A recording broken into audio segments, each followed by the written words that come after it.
I've filmed several hunts for antelope where we stalked antelope, and if I'd have been 360, there's no way I could have pulled it off. There's just absolutely no way. So it's just like full circle how it's really helped me hunting. You don't see all the little things it helps with, but it's nice walking to your stand and not getting to the base of your tree and you're soaked in sweat and stinking already. When you get there, you haven't even broken a sweat. Big Buck Registry's Deer Hunting Podcast, episode number 257. Dennis Pridgen, Deer Hunting and the Ketogenic Diet. Support for the Big Buck Registry and the Deer Hunt Podcast comes from Hunter's Blend Coffee, defending hunting one cup at a time. Finally, there's a coffee that helps rather than hurts your freedom to hunt. Polar Works Coolers and the Chill Zone, specializing in the most durable, reliable thermal cups and coolers. Keep your drinks hot or cold in any element. Covert Scouting Cameras, remote cameras for hunting, wildlife, and security.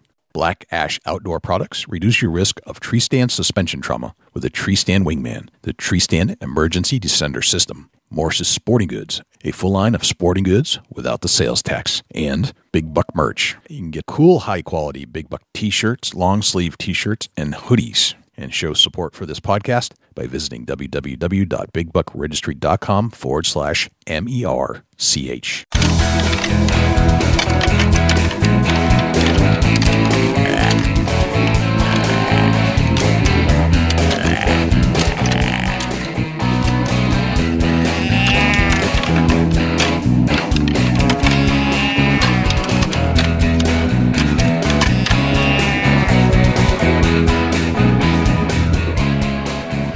Big Buck Registry is a virtual museum of hunting stories. We preserve a piece of Americana by interviewing and recording hunters about their hunts and experiences from across the country.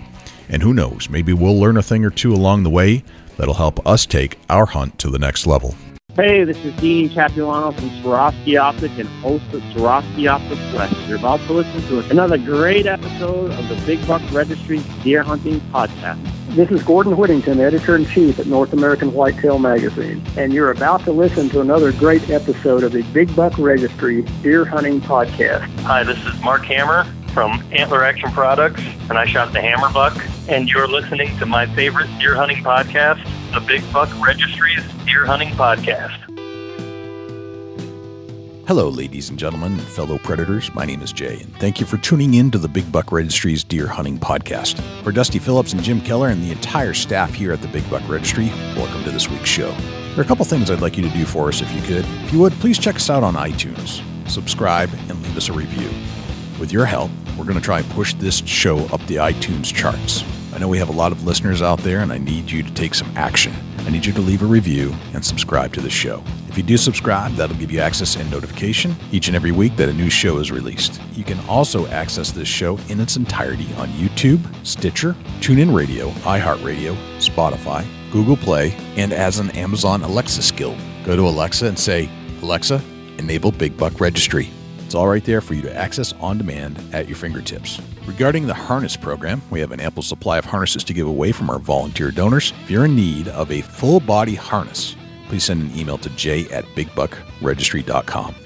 6'1", 360 pounds. That's where Dennis Pridgen weighed in 3.5 years ago. Today, 160 pounds lighter, weighing in at a lean 200 pounds, Dennis has found a rejuvenation for everything he loves, life and deer hunting. Dennis attributes his successful weight loss to a popular diet called the Ketogenic diet. A passionate deer hunter and outdoor television cameraman, Dennis now outpaces his fellow hunters and looks at climbing trees these days as entertaining instead of a burden. Dennis walks us through how he dropped 160 pounds in a relatively short amount of time and how the weight loss has drastically helped his career and his ability to hunt. We'll turn to our entire interview with Dennis Pridgen in just one moment, but before we do, let's hear from our friends at Polar Works Coolers and Jim Keller with the Deer News. I always wanted one of those high-end coolers because of the quality that I had heard of, but I couldn't justify the price. Then I found Polar Works. Finally, I found a company that understands quality and affordability. The Polar Works lineup is extensive and is filled with Polar cups, Polar tubs, and Polar soft coolers. So check out polarworks.com when you're considering your next high-quality cooler without breaking the bank. That's www.polarwerkz.com. For the Big Buck Registry, this is Jim Keller with the Deer News. Our first story this week. Here's what's in the Minnesota DNR's new plan for managing white-tailed deer. This story is from the Bring Me the Minnesota News website and is reported by Adam Muren. A new white-tailed deer management plan for the Minnesota Department of Natural Resources sets a hunting harvest target of 200,000 a year. The plan, the first of its kind in Minnesota, sets out targets for the management of deer populations in the state over the next 10 years. Compiled following 2 years of public meetings and discussions, the DNR sets a target of allowing 200,000 deer to be harvested every year. This is a compromised target figure given that deer hunting groups had a 225,000 deer harvest target, while biologists had suggested a 190,000 deer limit. The 200,000 figure is about in line with the average harvest. The plan doesn't contain any specifics as to how it will achieve this target, instead using it as a guideline for future management strategies. It comes after concerns from hunters who have been seeing fewer deer in recent years, with the DNR hoping it will lead to more sustainable numbers moving forward. But the plan is about more than just setting hunting targets. It also pledges to aggressively fight chronic wasting disease that is fatal to deer and maintain quality deer wildlife habitats. It also sets out plans to hold regular meetings with interested parties about decisions the DNR wants to make on deer population management, which will include hunters and landowners. The plan states that the white-tailed deer is the most popular game animal in the state, with 500,000 people every fall taking to the woods to hunt, generating about $500 million for the state's economy. To read the full plan, please visit the Minnesota DNR's website at www.dnr.state.mn.us. Maine taking applications for this year's expanded deer hunt. This story is from the U.S. News & World Report website. Maine's ready to take the applications for this year's deer permit lottery, which will give out thousands more permits than the previous years. Maine uses the lottery to give out any deer permits which allow hunters to harvest deer of either sex. It gives out 84,745 permits this year. That's 28% more than last year. Wildlife officials say many central and southern Maine deer survived a moderate winter. State wildlife biologists say the hunt helps maintain a healthy deer herd. Hunters without any deer permit are only allowed to harvest deer with antlers. The state is taking the applications until the end of the day on August 15th. The lottery itself is scheduled to take place on September 7th, and the hunt is in the fall. Wyoming to see sharp increase in wolf harvest numbers. This is from the OutdoorNews.com website. The Wyoming Game and Fish this week approved a wolf hunting season this fall that allows for hunters to take up to 58 wolves, which is up from the allowable harvest of 44 wolves last year. There are about 350 wolves roaming Wyoming, including about 210 in areas where the state manages their numbers with hunting. State game managers who are tasked with trying to control the animals that can prey on domestic livestock want to see that 210 brought down to about 160. Game and Fish wolf biologist Ken Mills told commissioners that 160 wolves would leave the state with about 14 breeding pairs, easily meeting the state's commitment to maintaining at least 100 wolves and 10 breeding pairs. Changes approved by the state commission include allowing hunters to kill up to 2 wolves and starting the season a month earlier in some places on September 1st. The commission met in Laramie. Wolf hunting remains prohibited in Yellowstone and Grand Teton National Parks, the National Elk Refuge near Jackson, and on the Wind River Indian Reservation. Neighboring Montana and Idaho also have established wolf hunting seasons. A federal appeals court in early 2017 lifted endangered species protection for wolves in Wyoming, allowing the state to take over management of the animals and reestablish its wolf hunting season. Wolves were reintroduced to the northern Rockies in the mid-1990s. Since then, the animals have been the subject of debate between conservationists who want to see wolf numbers grow and livestock operators who want wolf numbers controlled to protect their businesses. Iowa DNR uncovers generational deer poachers. This story is from the whoradio.iheart.com website and is reported by Sue Danielson. 3 generations of a Michigan family have agreed to pay $51,000 in fines and turn over 17 deer mounts after a poaching investigation that spanned 16 years. The Iowa DNR found the family had arrangements with Cedar County landowner who provided lodging and tags for deer harvested in exchange for fishing opportunities in Michigan. Investigators say the Michigan hunters never purchased or applied for non-resident hunting licenses. Thanks to a single tip from the public, which led us to the initial investigation and eventually turned into something much greater, we were able to put a stop to years and years of illegal activity, said Eric Wright, DNR conservation officer. Deer hunting is a very popular sport and hobby across our state. We want to ensure that all hunters are doing so fairly and abiding by the law. The hunters involved, 49-year-old Douglas Leo Hebert of Indian River, Michigan, his 51-year-old brother Jeffrey Leo Hebert of Bay City, Michigan, and their 73-year-old father Leo Frederick Hebert of Bay City, Michigan, agreed to a plea agreement with the Cedar County Attorney's Office. Charges were not filed against juveniles as part of the plea deal. The DNR says the agreement means the individual's access to hunting privileges in Iowa was suspended for a minimum period of 3 years. The plea agreement impacts their access to hunting across 46 other states because Iowa is a member of the Interstate Wildlife Violator Compact. This suspension may be observed in any one of the other member states at the discretion of the appropriate authorities in those states. The 3 Iowa residents involved who knowingly aided and abetted the Michigan poachers cooperated fully throughout the investigation and agreed to pay fines totaling $780. The Iowa DNR encourages anyone who has knowledge of unlawful hunting to report it to their local conservation officer or call the Turn-In Poachers, that's TIP, hotline at 1-800-532-2020 or at www.iowadnr.gov/tip.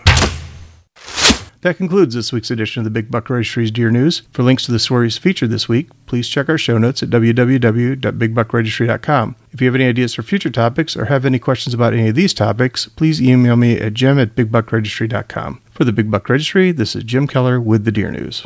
Thanks to Jim Keller for the Deer News. Without further ado, here is Dennis Pridgen.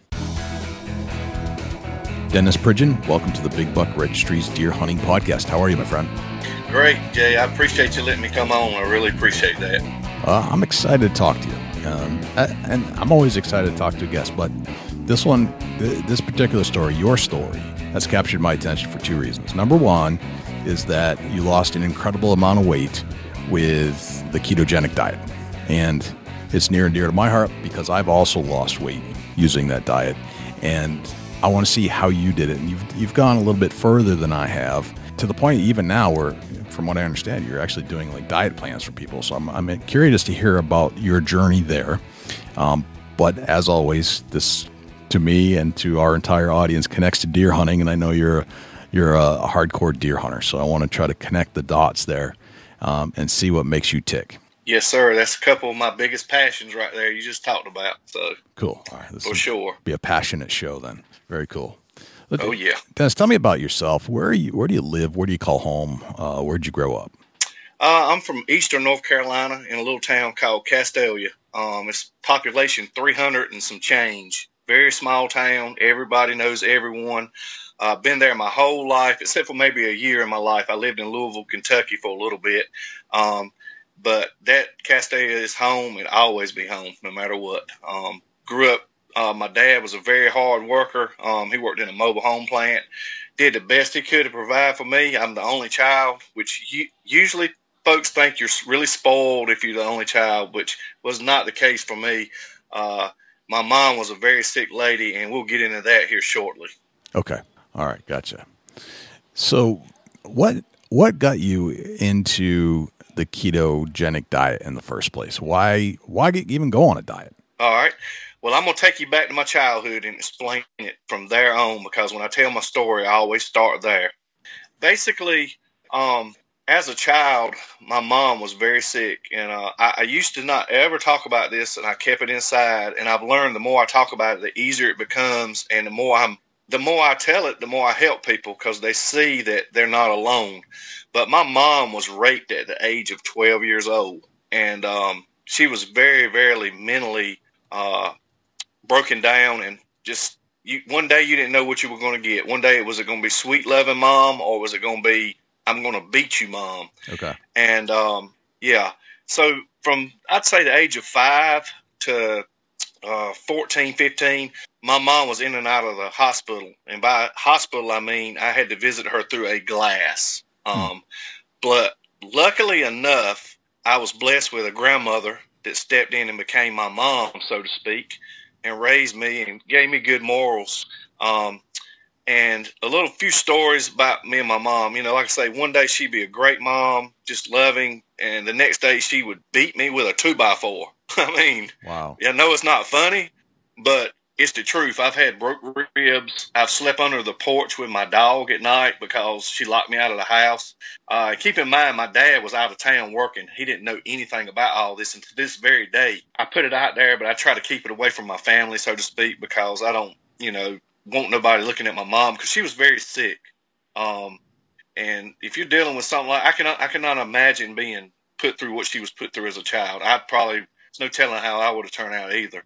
Fast forward, back about three or 4 years ago, my grandmother, which, like I say, basically raised me, was in the hospital, and she was supposed to come home the next day.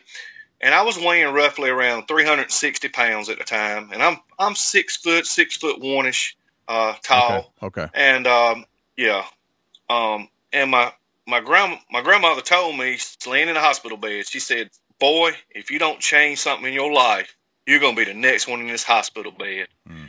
And I just laughed at her, like, ha ha, Grandma, that's funny. I didn't see myself as that big of a person. Well, the next day, my grandmother had a stroke, and she passed away. Well, fast forward 6 months later, I'm out fishing, bent over to pick up a rod and reel, and couldn't breathe because my belly was so big. Yeah. And at that very moment, I told myself, something's got to give. So basically, the first month, I just cut portions back, and I was highly addicted to Mountain Dew. Yep. That was like my drug. And as I'll talk about here shortly, sugars and carbs, they ain't nothing but drugs anyway. But as most people can relate that have ever done a ketogenic diet. But about a month in, I'd lost some weight, and my pants were getting loose on me. And I just said, you know what? Let me see what the latest thing people are doing. So I went up online and started Googling, and something come up about a ketogenic diet. So I said, that sounds different. And I started reading, and it said, you're going to eat a high amount of fat and a moderate amount of protein and keep your carbs really low. And I was like, eat fat to lose weight? That don't even sound remotely right. That's right. It's crazy. It sounded crazy. Yes, exactly. I was like, somebody's lost their mind. You're not going to eat fat and burn fat. That's just absolutely doesn't make any sense. I said, but hey, nothing else has been working.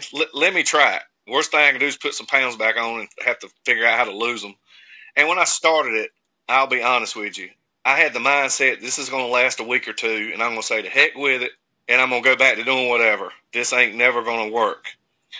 Well, lo and behold, 2 weeks in, I weighed myself, and I had lost like 15, 20 pounds. And I was like, are you for real? I'm eating pork chops and hamburger and steak and just stuff I like, other than, take the Mountain Dew and the rice and the potatoes and the bread away, which I've never been a big bread fan. But basically, I saw it was working. So let's say it was about a year in, I'd lost 100 pounds. And every day I got up, I thought about my grandmother. I kept dwelling at my head. What she told me. And my mom, being my mom, was always negative about mostly everything.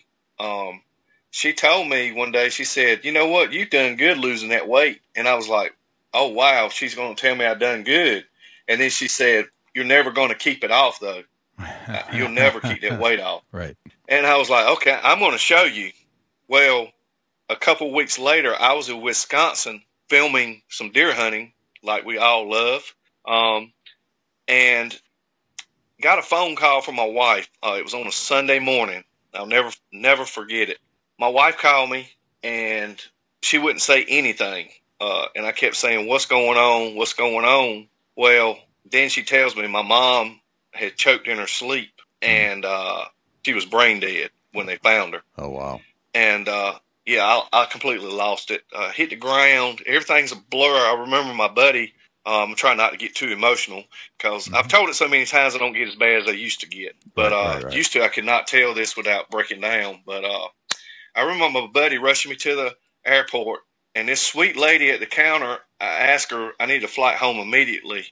And she said, honey, I'm sorry, the only flight just left and the next one's 5 hours out. So I had to sit in that hospital for 5 hours, and I'll never forget people coming up, giving me hugs, that I don't know who they were, still will never know who they were. I just say they were angels from God, because I was sitting there, I was losing it, you know. Yeah. And people were coming up giving me hugs, telling me, you know, they're praying for me and this and that. Well, I made it back in time to see my mom. She was on a ventilator, of course. She couldn't respond. She was non-responsive. And I said my goodbyes, and she passed away that night, shortly after that. And I went into a very deep, dark place and was very depressed because, as I said, we didn't have the best relationship, and we never really had any closure. And Sure. I was hoping one day we would have that closure. Well, needless to say, I went into depression, and the first thing that I do when I go get depressed is my trigger is to eat food. And I ain't talking about good food. I'm talking about bad stuff. Okay. Well, about 3 months after my mom passed, I had gained 50 pounds back. Wow. And I had basically given up. Yeah, I had gorged myself. I didn't go out of the house. I didn't answer the door. Friends called me. I ignored them. I basically had given up on life. And one morning, actually one of my friends messaged me, and he was being funny. I actually commented on a Facebook post and was being funny, but it was the truth, and it really hit me hard. Somebody put out there, why aren't you posting any more pictures of your weight loss and your food you're eating and this and that, or sharing any videos? And he went up under there, he said, well, it's probably because he's got fat again. Right. And that really, really hit me hard. I was mad at him at first, and I was like, you know, why am I mad? He's telling the truth. Right. So I went to bed that night, still depressed. Well, the next morning I woke up, and as my feet were hitting the ground or floor, I heard my mom in my head say, I told you you'd never keep that weight off. And something clicked, and I said, never again. And I started back that day. And from that day to this day, I've lost 160 pounds. Wow. And I'm in the best shape of my life at 43 years old. Wow. So you took it down from 360 something. Down, right at 200. Right at 200. My goodness. That's a lot. Mm-hmm. That's a lot. Yeah. Yes, sir. I still can't imagine walking down the road toting 160 pounds in my hands, how I would get up and down the road now. It's just amazing. And I give all glory to God, because he saved me at my lowest point, mm-hmm. and brought me to the top.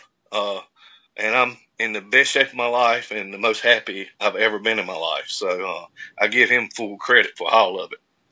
It's impressive, Dennis. It's I lost 32 pounds, and I thought walking around just walking around during turkey season, it felt like I had something, like I had this extra gear. Like, yeah.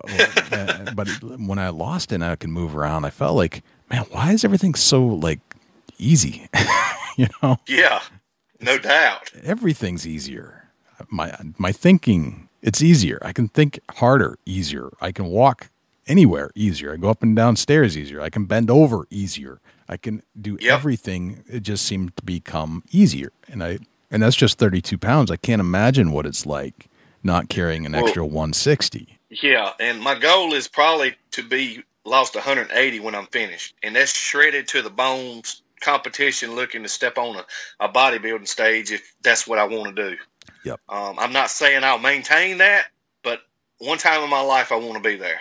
So I'm going to do it. That's my goal. Gotcha. I hit the gym 6-7 days a week, and I'm not doing all that just to do it, so to speak. So let's kind of paint this picture. 360 for your size frame and your height, that's obviously large, right? Yes, sir. But you had to get there somehow. How did you get there? I mean, how did you end up? And I assume a lot of this, like myself, it was just gradual. You didn't really notice anything. You weren't paying attention. How did you get there? Persistence. That's what I tell everyone. It's not going to happen overnight. If you're looking for a quick fix, then don't even try it, because quick fixes don't last. You're going to gain your weight back and more with a quick fix. Right. Basically, I'm human. Now, every once in a while, if there's a birthday party or it's July the 4th or Christmas or Thanksgiving, I'm going to eat what I want to eat. And that's just how it is. And I don't hide that from folks on my page on Facebook or nothing like that. But the next day it's right back to keto, and I'm strict. And most of the time I'll incorporate fasting the next day to get all that carbs and them glycogen out of my body to get back into ketosis very quickly. Because I'm so adapted now, the next day I'm back in ketosis pretty dang quick. I've been doing this so long. So gotcha. My body knows what's going on. That's what it is. Gotcha. To get to a 360-pound man at 6'1", you mentioned Mountain Dew. Do you contribute a lot of the weight gain over the course of your life to soda, or just eating more carbs than necessary, or is it a product of our way of life? What is that? How does a person become 360 pounds and 160 pounds overweight? Yeah, I'm gonna tell you, society these days it's just you're set up for failure everywhere you go, because there is processed junk everywhere you look. And meal prepping is a big key to what we do. I'm blessed to have a great wife support system, because she cooks really good food for me. But getting back to what you were talking about, yes, Mountain Dew was probably 50 pounds of that 160. If I had to take a pie chart and break it down, because I was drinking at least one, if not 2 liters a day of Mountain Dew. Wow. Yeah, and that's just poison. It's straight up poison. And then I was eating junk on top of that. I was the guy that would turn it to the Sportsman channel or the Outdoor or the Pursuit channel and go on a 3 hours of just watching nothing but hunting and fishing, and eat a whole family-sized bag of Doritos while drinking a 2-liter Mountain Dew and eating Little Debbie cakes. I mean, I was just packing it in. Yeah. And it was just poor habits. See, I wasn't taught, like my wife, she was taught good habits with her mom and dad as growing up. You sit at the table and you eat your vegetables and you eat this. In my house, it wasn't like that. As I said, I was raised pretty poorly. I remember several times we didn't have food. Daddy had to go out and shoot squirrels just so we had supper, because my mom was in the hospital and he was paying bills and couldn't keep up. Yeah. But so I never got that sense of this is how you eat. You just ate what was in front of you. And sugar, I was addicted to it. And to this day, I still crave it. But I know if I go back to it, I'm going to go back to 360, 400 pounds. It's going to happen. Because I'm just genetically not blessed. Like some people can eat everything in sight and they just stay the same size. I don't have those genetics. And from research I've read, about 80% of America does not have that genetics. Just the other 20% that are blessed to be able to eat anything they want and they don't gain an ounce. Yep. So, but it was just poor decisions on my part.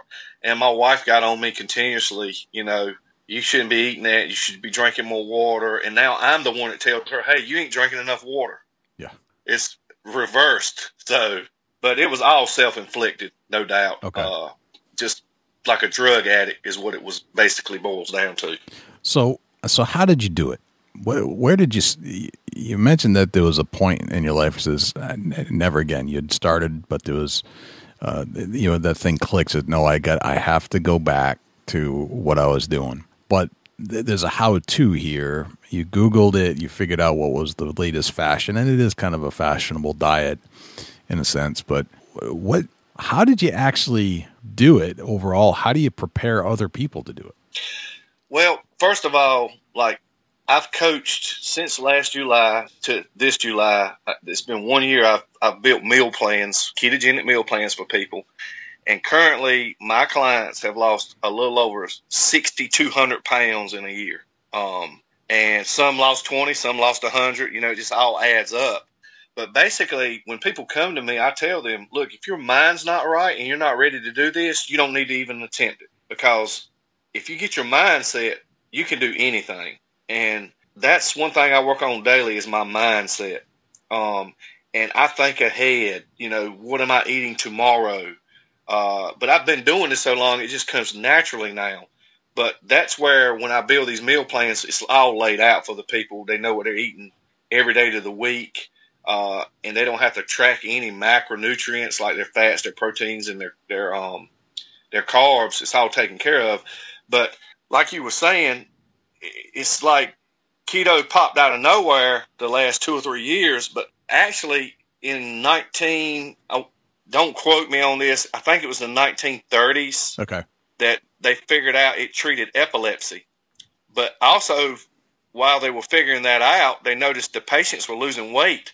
And these were a lot of kids, and they didn't want to lose weight, so they jacked their fat way, way, way high so they'd maintain their weight. So it's been around since the 1930s, but it was originally for epilepsy. But it's finally came to light. You know, there's quite a few great documentaries out there on keto now. Basically, there's a guy named Dr. Berg, which is a very smart guy. He's a big advocate for keto. He basically tells everyone, whatever you've been taught by the government and the FDA, do the opposite, and that's what you really need to be doing. Right. Because, you know, they want you eating all this stuff. It's basically a big gimmick the government has got set up in my eyes and many others in the keto industry, or the keto family, I say. They want you eating all these carbs and whatnot to get you overweight, so you're diabetic or you got high blood pressure. That way you got to go to the doctor. The doctor's going to make his money. Then the pharmacists are going to make their money. And part of, I think it's Conagra Foods, owns part of the pharmaceutical companies and stuff. So it's all a big ploy to keep you unhealthy, so you keep pulling money out of your pocket. Wow. Because everyone that I've had do my plans, within 3 months, they've come off their type 2 diabetes medicines, and they're no longer taking any blood pressure medicine. They all come off of it. Gotcha. From eating fat. It's crazy. When did you start the diet again? It was back in early 2015. 2015. Okay, so 160 pounds since 2015. Yep. All right, that's pretty. So it's not like it's a rapid pace. I mean, that's a gradual, consistent time frame. And I've seen some of your before and after pictures on Facebook. Man, it's insane. You're from where you were to where you are today. It's crazy. Yeah, it's not. It's funny to go in the store and see somebody you went to school with, or I used to hunt with or fish with, and say, "Hey, how's it going?" And they just look at you and nod, and then you're like, "You don't even know who I am, do you?" And they're like, "Nope." Right. And I have to tell them, and they're like, "Oh my God, what happened?" Right. And then I tell them, but yeah, it's nothing that's going to happen overnight. And when I post in groups and stuff, my picture, a lot of people say, "How long does that take?" And I'll say, 2 years and 9 months. And they're like, "Oh." Right. And I'm like, "Well, did you think it happened in a month?" Right. It's not that simple. I wish. Right. How much working out did you incorporate in the beginning, and how much do you have now? In the beginning, as soon as I started keto, a month in, I basically just walked a mile a day for the first month. Okay. Tried to get my stamina up. Yep. And then about the second to the third month in, I started going down to my buddy's, which worked out perfectly. He lived 1.5 miles from me, and he had a bunch of gym equipment in it was an old country store in his backyard. And me and him started working out like 3 days a week. And over time, as I've got in better shape, 3 days a week's turned into like 6 to 7 days a week. Because if I don't go to the gym, I feel like my day isn't complete now. Okay. I'm addicted to going to the gym. But it's most of my people that I help, I just tell them to walk 20 minutes a day. They don't have to lift any weights, because as you know, and I know, diet is the main key to all this, because if you're not eating right, you can go to the gym and work out like a madman, and you're not going to get the results you're looking. It's all about what you feed your body. Right. So, right. Yeah. I would say it's that classic 80-20 principle. I think 80% of it's diet. 20% is the rest of it's like toning and working out and keeping your muscles in a state where they don't degrade and, they don't shrink. You're teaching your body not to use your muscles as fuel so that you can burn the other fuel as it comes on. Yep. That's exactly right. A lot of people have the misconception that if you do this, you're going to burn all your muscle off. And I show them my picture. I say, well, does it look like I burnt my muscle off?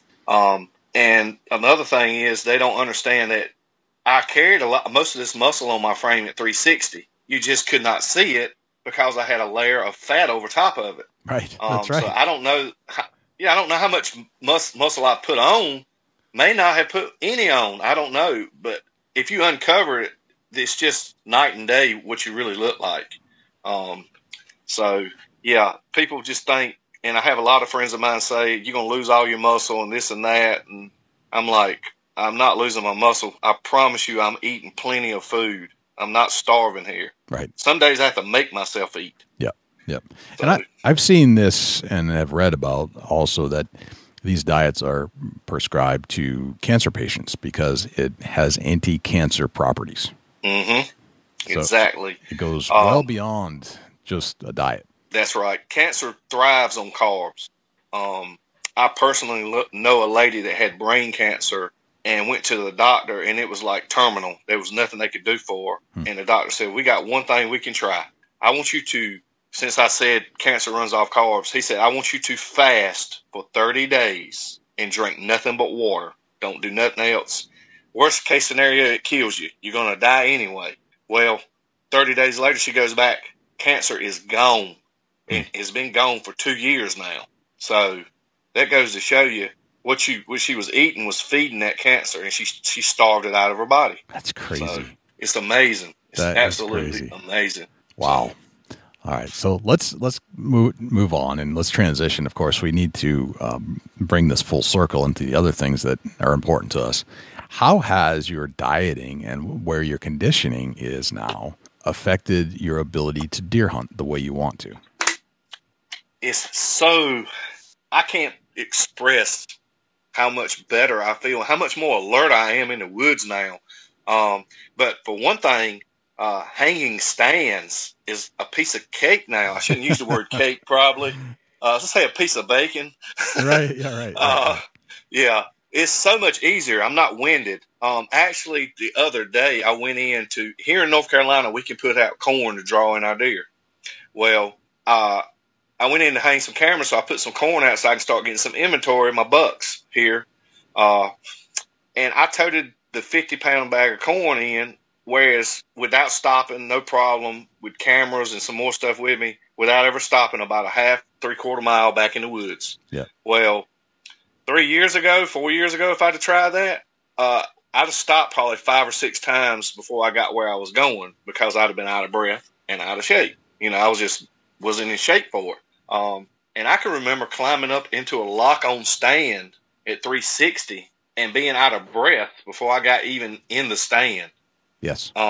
It was like, oh, and don't let me get on trying to climb in a self-climber up a tree at 360. It was like a full-body workout at the gym.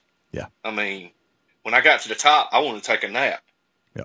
I mean, I was completely wore out. But now I'm like a squirrel. I can shimmy right up the tree. Right. And I'm ready and I'm alert. I'm no longer dozing off in the stand. Whereas before I had that carb crash kind of plays in there. I wanted to take a nap in the tree, which is a no-no. We all know that. Mm-hmm. But it's just my mental clarity and just being able to hunt. Not per se, let's say, take away from deer hunting, but year before last, I wasn't in the shape I'm in now. But I was had lost about 100 pounds at that point. I went to Colorado and filmed a guy elk hunting, and it was in Leadville, Colorado. And I believe the town sets at 9,500 feet, the town itself. And we were going up to around 13.5. And if I'd have tried that 360, I would have never made it out of sight of the truck. Right. Because I don't know if anybody's ever been to high altitude, they know there's no air there to begin with. So I may have killed myself, but I hung right with the guy. I'd been living there for all his life. And if I hadn't have been in decent shape at the time, I would have never been able to do that at all. And it just helps so much in hunting altogether, like stalking. You're not a big blob anymore. So, you know, when you're stalking stuff, and I've filmed several hunts, for antelope where we stalked antelope. And, if I'd have been 360, there's no way I could have pulled it off. There's just absolutely no way. So it's just like full circle how it's really helped me hunting. And, it's just, it just helps. You don't see all the little things it helps with, but it's just, you know, it's nice walking to your stand and not getting to the base of your tree and you're soaked in sweat and stinking already. When you get there, you haven't even broken a sweat. Right. So just that little bit right there, eliminated a lot of the scent you used to leave in the woods right there. So all very good points, and I've noticed a difference just climbing trees. You know, I've finally got into climbing again with sticks and climbers, and it was a process, man. I had to really think hard if I wanted to go do that. But now it's like you said, it's squirrel-like. Like, it's just fun and not exhausting. Doesn't make me winded. Don't sweat. It's just easy. Yep. And it's rewarding after the fact. You're like, yeah, there you go. You know, you're like, you finish hanging your set and you're like, I didn't even break a sweat. Right. Wow, I feel good. Yep, that's exactly right. Let's take a coffee break. And when we come back, we'll pick up where we left off with Dennis Pridgen. Hello, I'm Grant Woods, and as a wildlife biologist, I've learned through the decades that big antlers start in the dirt. It's all about quality soil. Years ago, when research clearly showed that tilling, disking, or disturbing the soil decreased the quality of soil, I changed to a no-till system.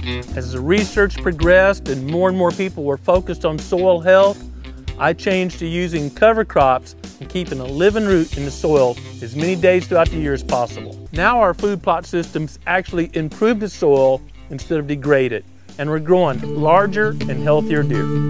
In a similar way, I've learned that several coffee importers don't hold the same value for natural resources that I do. They actually do things that harm the environment instead of help the environment and the people that work those coffee plantations. It's even more discouraging that several coffee importers actually support lobbyists that are against hunting and our hunting traditions. Last winter, I met Ken, Paul, and Mike, 3 brother-in-laws that love coffee and hunting. Due to their love of coffee, and quite candidly, the people that grow and process the coffee, they work to bring us Hunter's Blend coffee. Paul, Ken, and Mike buy directly from the coffee producers. This allows them to pay the producers at least twice the normal rate and be able to donate to hunting organizations. I love it when I have an opportunity to purchase from folks that want to protect our natural resources and the people working the land and protect hunting and the hunting heritage. I encourage you to go to huntersblendcoffee.com and order some today, and ask your local sporting goods retailer to stock their coffee. It's more important now than ever for hunters to stick together and support conservation of our natural resources. And now back to our interview with Dennis Pridgen, deer hunting and the ketogenic diet. So let's talk about some of your deer hunting strategies. I mean, it looks like, and again, I'm just kind of cruising some Facebook stuff. Your diet and all the transformation stuff is absolutely amazing, but you've also got some pretty good deer kills to your name. These are not small bucks. Looks like you like to target the mature bucks, like some of us. And your man town has several specimens on the wall. That's very impressive. So let's talk about some of your deer hunting and some of the strategies. Where do you end up deer hunting the most? Right at home on a little 100-acre farm I lease is where I've learned basically all my hunting tactics. And it's my favorite place to hunt by far. And like I say, I've filmed all over the United States. I've been to Iowa. I've been here and there. Most of the time it's behind the camera, not hunting. Yeah. But I wouldn't trade that swamp bottom for any place in the world that I hunt in. And it's pretty gnarly. But Castaic, North Carolina is where I cut my teeth. And that's my favorite hunting ground by far. I love it there. If you kill a 130, 140 class buck where I live at in eastern North Carolina, you have done something. Right. That's a really big deer where I live at. Gotcha. So tell me about some of your strategies and techniques that you employ now. And maybe it even ties back into some of your hunting. Have your techniques changed at all? Well, I'll tell you, the biggest thing that I do now is I pick my quality over quantity. Okay. I was the guy 10 years ago that had to be in the woods every single day. Good wind, bad wind, it didn't matter. I was going hunting because I wasn't taking a chance he walks out and I'm not there. Well, as you know and I know, I was just educating him not to get killed is what I was doing. Right. And sure, I got lucky on the right winds and killed some nice deer. But in the last 4 or 5 years, if the wind's not perfect for that spot, I do not touch it. I don't go in there. I've got to the point where now, if I know where the deer are bedding and I'm going in to check trail cameras, I make sure the wind's right when I go check my trail cameras, especially during hunting season. Now, right now, it's not that big a deal. I'm not worrying about it. But when it gets close to hunting season, I even go by the wind. I got the app on my phone, and I'll see, all right, the wind's blowing perfect. I'm going to check this camera. If I get a good buck on camera, I'll know he knows I haven't been in there, and I can get back in there and try to kill him. So that's one of the biggest strategies. And another thing is preparation for season. I try to go in right about this time of year or a little before now. I'll go in and go ahead and trim my shooting lanes and go in and prepare everything, check the straps on my stands, and just make sure everything. I don't want to get there opening day of deer season, hadn't stepped in the woods and walk in there and the squirrels chewed my strap in half up there and my stand's hanging over. Or I go in there and just get in the stand and here comes a 130-inch buck and I'm at full draw and there's a huge limb sticking out that's growed out since last season and I can't shoot him, you know. So preparation is another thing I really look into now as I've got older. Gotcha. Okay. What about scent control and weaponry? Do you focus on your scent at all? I mean, it sounds like you're hunting the stand with the right wind, but do you go to the other extreme or the nth extreme as well, where you make sure your scent's completely cleaned up? And are you a bow hunter or gun hunter or both? I'm if it's legal, it's me. Okay. I love bow hunting. I have a crossbow also, which I have a messed up shoulder at the moment, so that may be what I'm incorporating this fall. But I love my 300 mag rifle. Like I say, I hunt a big swamp, and I do not hunt that with my bow because I have shot a couple really, really nice North Carolina whitetails, and they got in that water, and they were never seen again. Mm. So when I go in there, I wait till usually around prime rut activity. I'll go in there on the right wind and hunt with my 300, because if I can see him with my 300, there is no tracking required once I squeeze that trigger. It's over with. Just make sure I know where he's at, and I figure out a way to get to him because I have to cross this huge swamp to get there. But most of the time I'm so wired and hyped up from shooting it, the thrill of the adrenaline rush, I just wade on across in my hunting clothes anyway. So it doesn't even faze me. But yes, I do still pay strict attention to my scent. I keep all my clothes outside in a bin. I keep them washed and cleaned, and I get dressed out at the truck. When I get out of the truck, I got a mat I stand on, and I spray down with cover scent. Well, actually, scent eliminator. I don't put any like cover scent, so to speak. I just neutralizer. And I get dressed at the truck, and when I get back from hunting, I take my clothes off and I put them back in the bag, and I put my other clothes back on before I get in the truck. Gotcha. Yes, okay. Because you never know when that big buck's going to come in behind you, and you need you got to throw every trick in the book at him, because if you can beat his nose, you can kill him. There's no doubt about that. Right. Gotcha. As your diet these days, not knowing that you can kill many a deer in North Carolina, do you add the lean protein to your diets with your ketogenic as well, or how do you incorporate that in? Yes, sir. One thing we do is we get some of it processed, and I got a guy that does mine, and I know what's going in it. But I get my sausage made, which ups the fat content. But if I got a let's say a backstrap, and I'm gonna cook it on the grill, I make sure I drowned it in grass-fed butter to keep my fat intake up. Gotcha. Okay. Yeah, I use. If you're looking for a butter, we use what they call Kerrygold butter. It's grass fed. Oh, yeah. It's like I know 50 it very well. $1 more. Yeah, and it's good. You can taste regular butter and taste that. It's night and day. Right. It's absolutely totally different. But I incorporate like you say. We had chicken yesterday, and I melt butter on top of my chicken because it's lean source of meat there. But yeah, I can't wait to deer season because we have ate all our deer meat, so we have no deer meat left. Okay, so right. I got to stock that freezer back up for sure. Very good. Do you, when you're considering this diet, and I mean, dropping the amount of weight that you did, eating the higher fats, was there any medical concern for you, and did you get any kind of medical supervision? I'll be honest. When I first started reading on it, I was like, this is a heart attack waiting to happen. My dad and my granddaddy died on the heart surgery table. And my dad has got a defibrillator and a pacemaker, and has got all kinds of AFib heart problems. And it really stuck out to me, this probably is not going to be good for me. And I've done more research, and I talked to some doctors and this and that. And I've been to the doctor a few times. I don't religiously go like I should probably get my blood work done and whatnot, but I feel great. And that's what I go by, how I feel. If I get to feeling bad, then yes, I would go to the doctor. But I started doing a lot of research on that, and scientists have really found out a lot of things here in the last few years that really open your eyes to what causes heart disease. And it's really not fat. It's the processed sugars we eat. It's basically, to sum it up, yes, the fat clogs up in your arteries and whatnot and causes it, but there's a reason it clogs up. When you're taking in all that sugar and processed mess, just picture this in your head. Take a piece of pipe, a plumbing pipe, and pour syrup in that pipe, all right?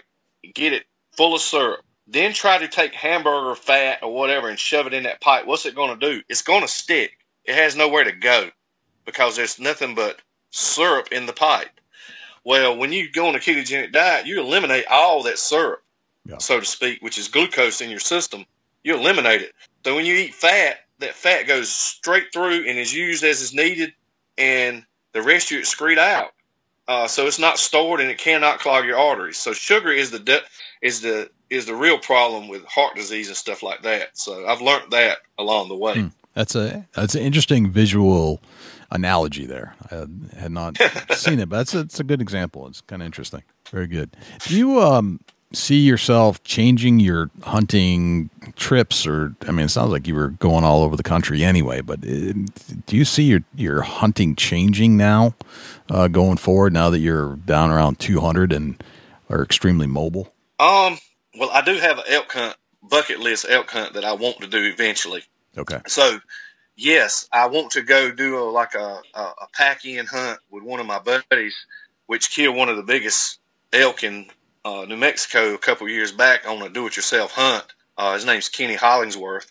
He's a good friend of mine. I do a lot of filming for him. And I see a lot of things now that I want to do that I would have never, ever even in my wildest dreams thought about doing when I weighed 360 pounds. I'll be in Texas a lot this year with work, some stuff I got going on with a new job.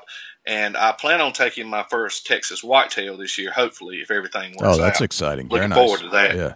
Yes, sir. Very cool. Yes, sir. Nice. Well, it's been an incredible journey for you, Dennis. It's been relatively short amount of time. That's very exciting, and I think you've done a great deal of service to yourself and to your family, and what you're showing the world, because you're not just doing it, you're also expressing yourself through social media and showing people that you can do it, and still relating it back to hunting and getting on this podcast. I think that helps people paint a picture of what to do, how to do it. And I'm sure there are, the how-to is probably some other stuff that we could go even deeper into for what to eat, when to eat it, how to fast, all that stuff. But that's probably stuff they could reach out to you and contact you with down the road. But yes, sir. Let's turn to a deer hunt. You said that there was a deer hunt that you can connect to your diet and that it has some meaning to you. So I was wondering if you could take us on a detailed hunt that you've been on, a memorable one, and share that story with us. Well, I got several great hunts.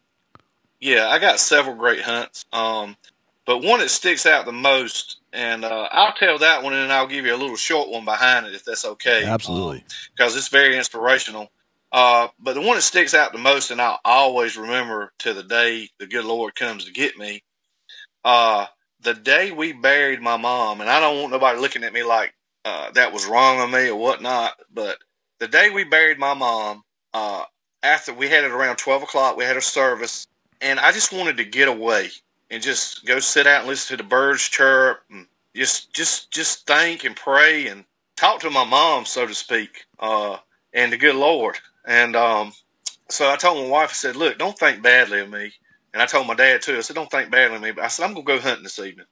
And my farm is literally a mile from my driveway that I hunt. So it's like right down the road. Yeah.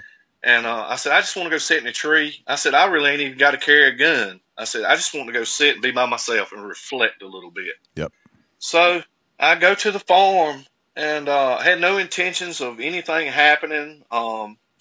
I get there, and I'm not going to lie, I pull up, and I'm just reflecting, and I'm in tears. And I'm a really, I wear my heart on my sleeve, so to speak, kind of guy. It don't take much to get me really emotional. And well, I get my stuff together, spray down and whatnot, and I walk in. As I'm walking in, and that's another thing. As I've got older, I've noticed I take in my surroundings now more than I did when I was younger. Yeah, I appreciate the little things like the cardinal on the limb or the squirrel in the tree.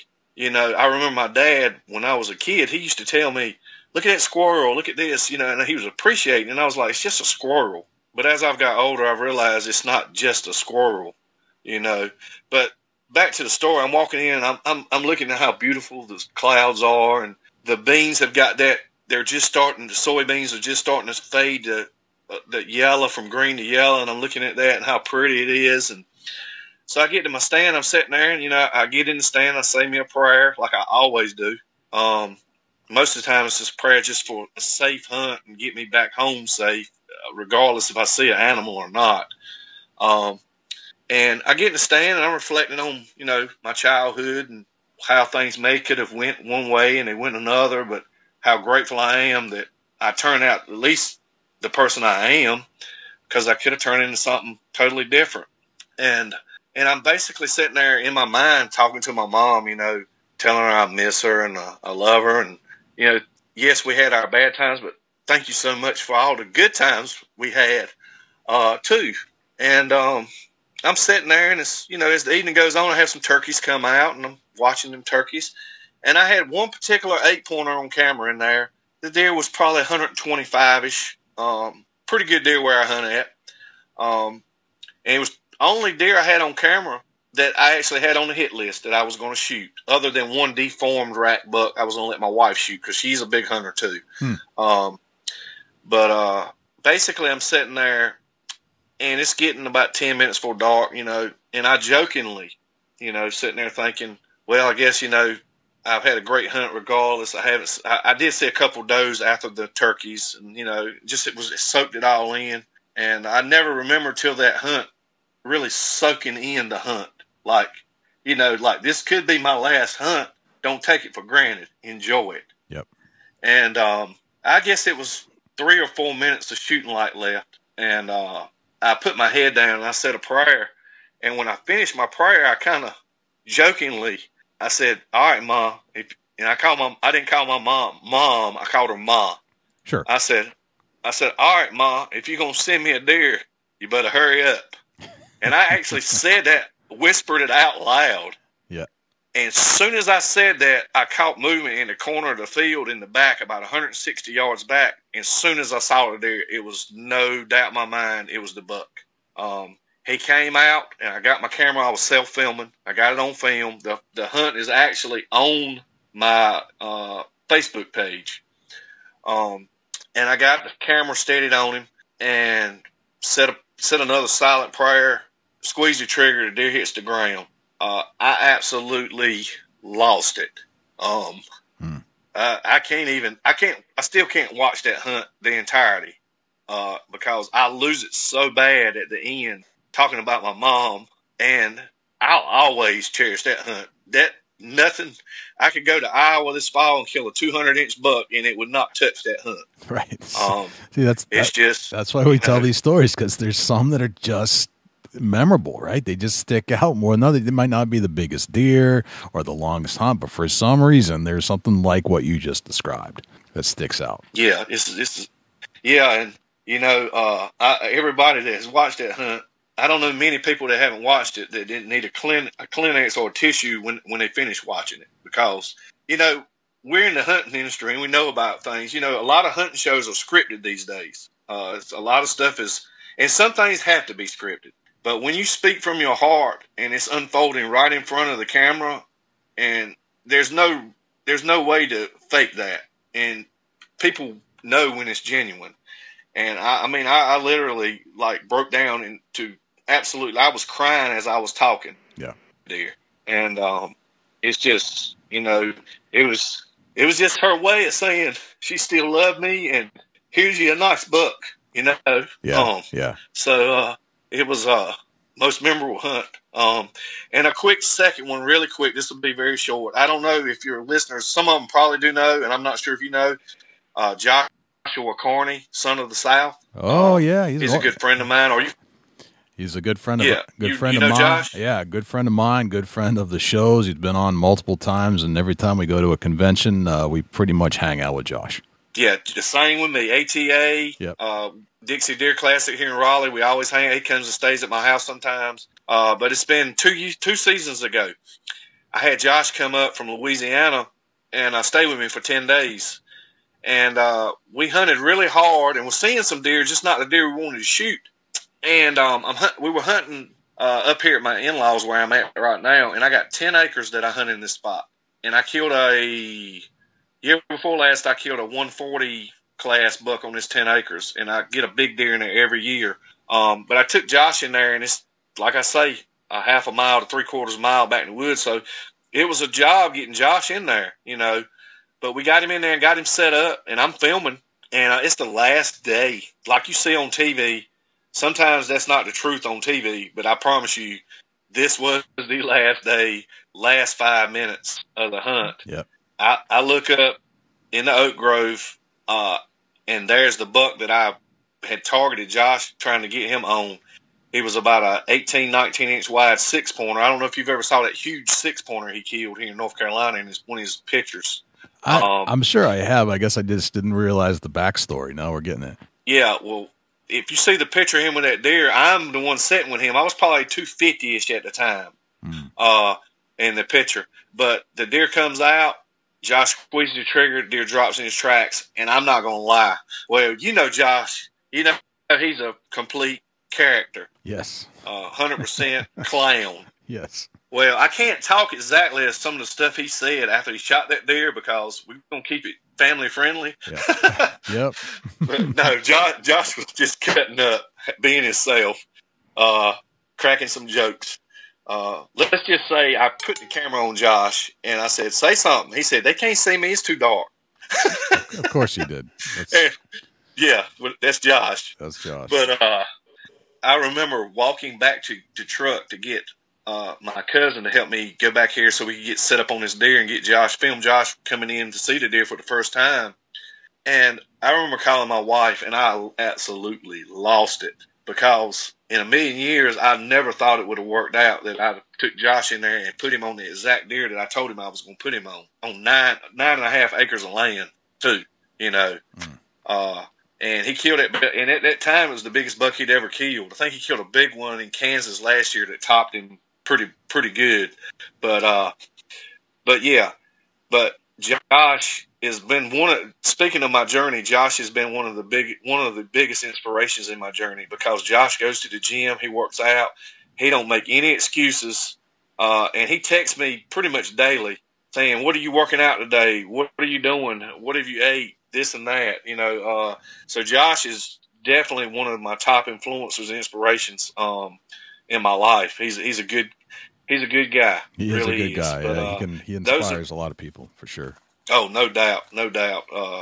And that's probably the top 2 hunts I got. You know, I could tell you 10 hunts. Right. Those are the top 2. Those are the top 2 off the top of my head. Yeah. So very, very good. Yeah. Excellent. Well, Dennis, I've got 10 rapid fire questions for you. If you'd entertain us with those, just get to know your personality a little better. All right. What's your number 1 hunting tip of all time? Play the wind. Use the wind to your advantage. Very good. We all have these items, or most of us do, that if you leave it at home or in the truck and you don't have it with you, it drives you crazy during the hunt. What's that one thing for you? My cell phone. If I leave it in the truck, I got to go back and get it because I got to be keeping up with what's going on Facebook and whatnot. Gotcha. What's your biggest pet peeve in life?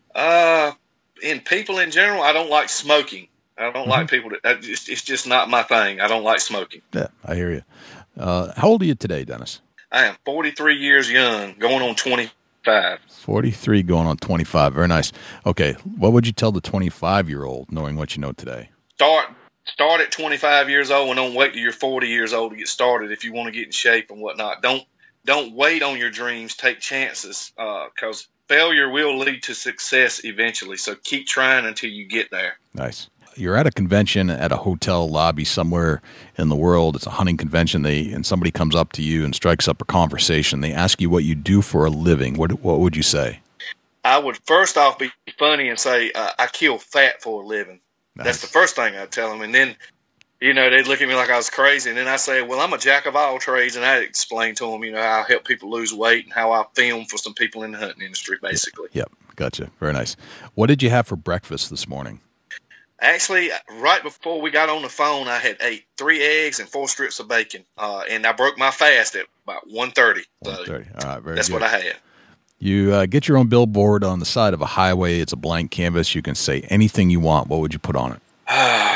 As most people on Facebook would probably know, I'd probably put up there something along the lines, get them gains. I'm all about making gains. Nice. Very cool. If I say the word successful to you, who's the first person that pops into your head and why? Probably my granddaddy. He loved his country and he was successful at everything. He could fix anything. And he loved his country and he was successful through everything he'd ever done. Very cool. What's a typical day in your life look like? A typical day, not hunting season, is going to be get up, get some cardio in, answer emails. Around 1 o'clock or so, I'll break my fast, eat something, and then probably 3 hours later go to the gym, work out for an hour and a half, 2 hours, get home, cook supper, do some more cardio probably, and most of the time it's working on clients' menus at night. Hunting season, that all changes. I try to get everything done early because come 4 o'clock, I'm going to be in the tree. Gotcha. I was just about to say, my last question is, what's a typical deer hunting day in your life look like? Because I think you kind of alluded to what that might be. I'm a big evening hunter. I've killed some deer in the mornings, but I'm a big evening hunter. Basically, I'll go in probably about 3.5, 4 hours before dark, and I'll just sit and play to win, like I say, and try to get there a little early and slip in really quietly and take my time. I don't like rushing in. As we all know, when you rush in, usually that's when he's there and you're going to bust him out, and that's when the ball game's over. So right. Basically, I like to spend a lot of time in the tree is what it boils down to. Very cool, man. Well, that's the 10 rapid fire questions, Dennis. Hey, if we wanted to reach out to you after this show is over as a listener, if we created more questions for people, or if we didn't answer something that somebody had, how do people reach you? Or maybe if they want their own plan, a meal plan of some sort, how do they reach you? You can look me up on Facebook under Dennis Pridgen, or you can go to Instagram or Facebook. I have 2 fitness pages. One's Instagram, one's Facebook, and it's called Get Lean Journey. I also have a YouTube channel too, Get Lean Journey. Get Lean Journey. Very cool, man. Well, I appreciate that. And I appreciate you coming on the show, Dennis, and telling us about your journey and telling us about how you lost all the weight and how it's affected positively your deer hunting, and how the deer hunting that you have done is done, and explained your strategies and techniques. It's really been, I think, a very useful hour or so. Yes, sir, Jay.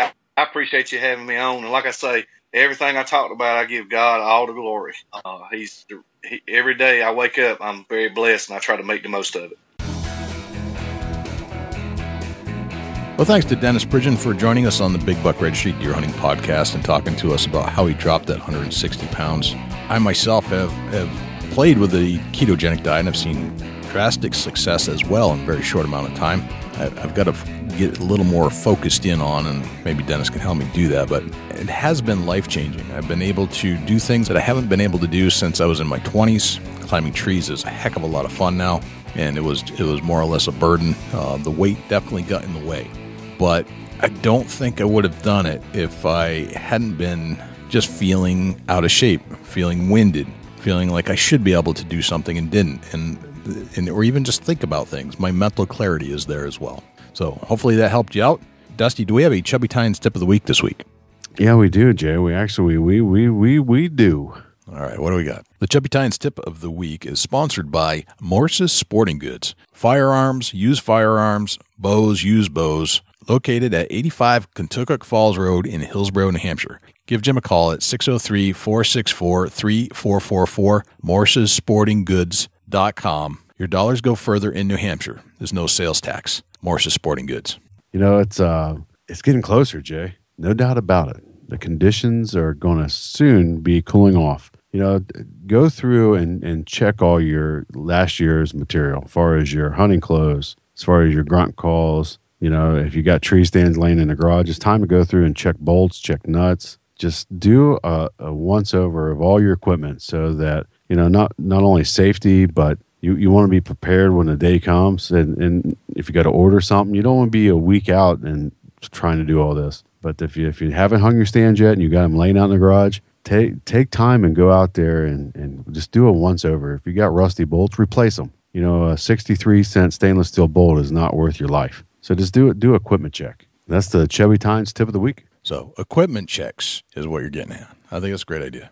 I've been thinking more about deer hunting lately than I did in July. I can tell you that. So you're right. It's time to pull out all the gear and go through it and make sure everything still works and that everything is safe. Awesome tip, man. Yeah, you know, it's just that time of year, Jay. Just go do a once over. Yep. Take a half hour and roll your tree stand around the garage floor and just look everything over. Get your bow and look it over. Just instead of going out and shooting, get it out of the case and look it over. Take the time and go through the limbs, go through the arrows and flex them a little bit. Make sure you got no splinters. Just everything that you can prep yourself and prepare yourself before the season starts. You'll be that next step closer to getting in the woods opening day. Nice. Very, very good tip. Dusty, where can we find you when you're not hanging out here in the studios with me? Shoot me an email, dusty@bigbuckregistry.com. You can look me up on Instagram and Twitter @ChasingAntler, Facebook.com/Chubby Tines Outdoors. Jay, where can the people reach out to you? Or you're not on the mic? Likewise, you can shoot me an email, jay@bigbuckregistry.com, and you can visit us on Facebook, facebook.com/bigbuckregistry. We're also on Twitter, which is twitter.com/bigbuckregistry. We're also on Instagram, instagram.com/bigbuckregistry, and YouTube, which is youtube.com/bigbuckregistry. On YouTube, you can listen to all of our podcasts in their entirety. As far as videos are concerned, it's a boring video, but the audio content is there, so you can actually listen to our podcast. You can also listen to all of our live shows that we've done on Thursday nights when we do them, and we've gone back and re-interviewed a lot of our previous guests we had on the show just to put a face to a voice, let's put it that way. You can always listen to our show on other places as well, not just YouTube. We're found on Stitcher, TuneIn Radio, iHeartRadio, Spotify, Google Play, and as an Amazon Alexa skill. Go to Alexa and say, Alexa, enable Big Buck Registry. And if you would like to submit a buck to our page for consideration and be featured on our page in front of 250,000 diehard deer hunting fans, all you have to do is go to bigbuckregistry.com/mybuck, and all of the instructions will be right there. I think that's pretty much everywhere we're at. I think that's a wrap, Dusty. That's a whole lot of big buck, Jay. Sure is. I'm Jay Scott. I'm Dusty Phillips. And this is the Big Buck Registry's Deer Hunting Podcast. We'll see you next week.